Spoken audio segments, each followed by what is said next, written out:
In our daily language, we always use a lot of different words, and one of the strangest terms we use is the one people ask us about a lot in the comments: sewage wastewater. The water that flows through sewage pipes is the most disgusting water in the world. Water loaded with all kinds of waste sewage, microbes, bacteria, and smells, the literal opposite of everything harmful and disease-causing. But despite that, we find the word sanitation attached to it. So, in the term sewage wastewater does not mean that the water itself is healthy or clean.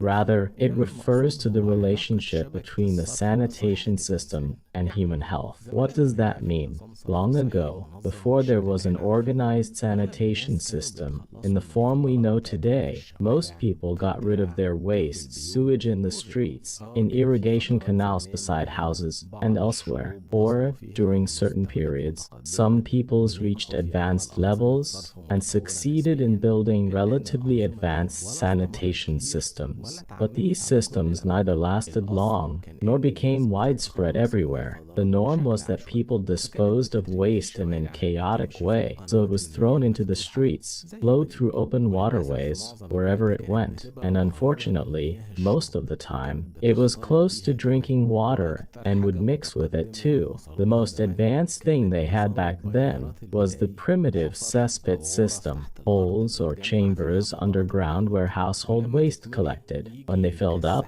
night soil workers would empty them, remove the waste, and throw it in any empty place. But of course, this system was full of problems. We do not need to describe everything, from the soil being polluted in the ground to waste being emptied into it, leakage until it reaches the groundwater deep in the earth. That is in addition to the spread of insects and diseases when cesspits overflowed inside houses. And until around the 18th century, the situation in the Islamic world, or in the Middle East in general, was much better than in Europe. In Europe at that time, people would throw waste out of house windows, so much so that they would say to one another, "Throw it, guys." But the most important thing before you throw it is to warn people so it doesn't hit anyone in the streets. In Europe, the streets were basically a swamp of mud made from human waste, and this was not just in remote European villages, for example. This was happening in Europe's finest cities at the time.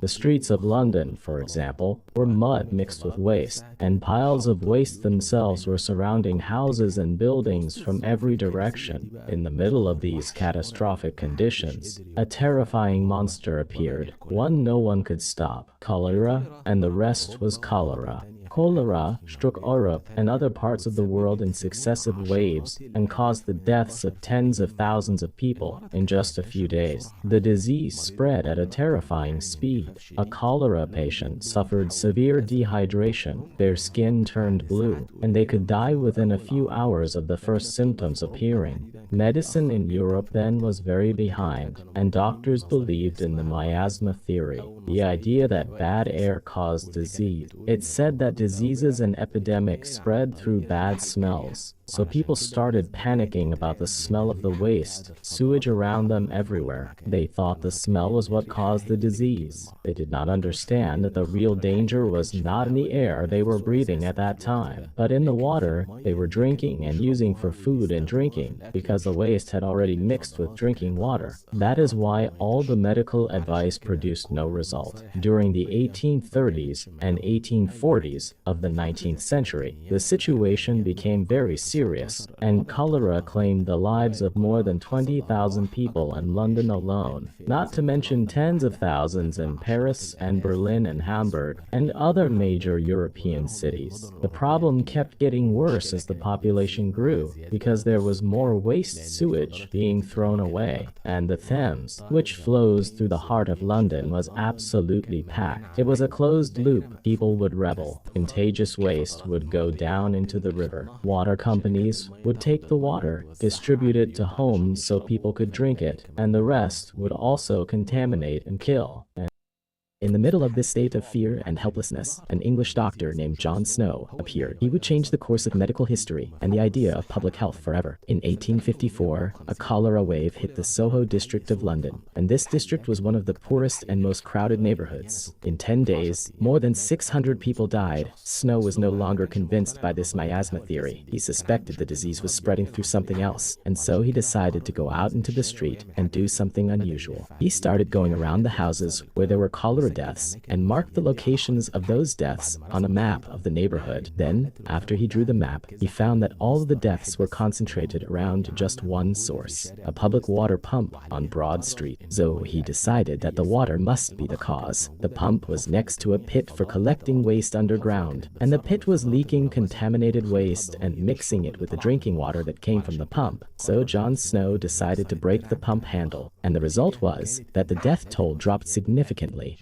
The epidemic disappeared. In fact, the discovery was a historic moment because it proved beyond doubt that contamination of drinking water with waste was the real cause of disease. Despite John Snow's major discovery, the British government continued to ignore the problem and did not change the infrastructure. Filth and poor hygiene were deeply rooted there, and the situation stayed that way until the worst blow came in the summer of 1858, the summer that went down in history as the Great Stink, or the Great Foul Smell. That year, London was hit by a new, unprecedented heat wave, and the River Thames, which had been receiving all this waste and sewage from millions of people, turned into a huge pool of human waste, exposed under the blazing sun. And, of course, the heat made the waste ferment, and the smells began to rise so intensely that life in all of London was paralyzed. The smell was so strong that people could not even leave their homes. The English Parliament building, on the banks of the River Thames, and where lawmakers and politicians worked,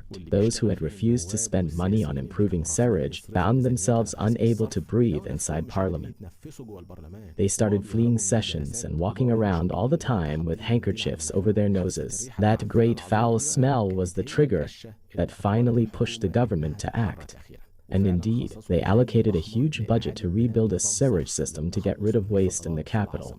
وتم تكليف المهندس جوزيف بازالجيت بالمهمة. Joseph Bazalgette began planning one of the largest and most complex engineering projects in modern history, and his idea was based on building a massive network of tunnels and pipes underground, whose job was to carry waste and wastewater before it reached the River Thames and send it to other locations far from drinking water and residential areas. The pipes and tunnels were designed with a slope, so the water would flow by gravity, without equipment. The project was like building a whole city beneath a city already full of people.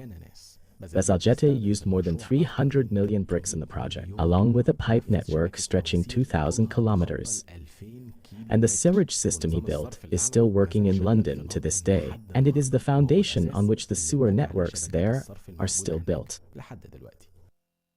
Joseph Bazalgette's achievement and his ability to isolate human waste was not just an engineering project, it was the largest public health and protection operation in history. That is why English engineers decided to name the new system sanitary sewers, or sanitary sewers. The word sanitary comes from the Latin root sanus, which means healthy or related to cleanliness. The name was chosen because the water flowing inside the pipes is not clean at all. Rather, the main purpose of the pipes is to protect public health and apply hygiene rules.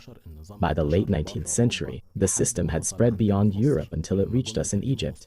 And when they translated the term sanitary sewer, it was rendered literally as sewage. And that's it. We're done. Who made it this far? Everyone who made it? You're the best of the best. Give us a like before you leave so we can know how many people made it to the end. And don't forget, if a question comes to you in the middle of the night and it's confusing you, write it for us in the comments below the video so we can answer it. Bye.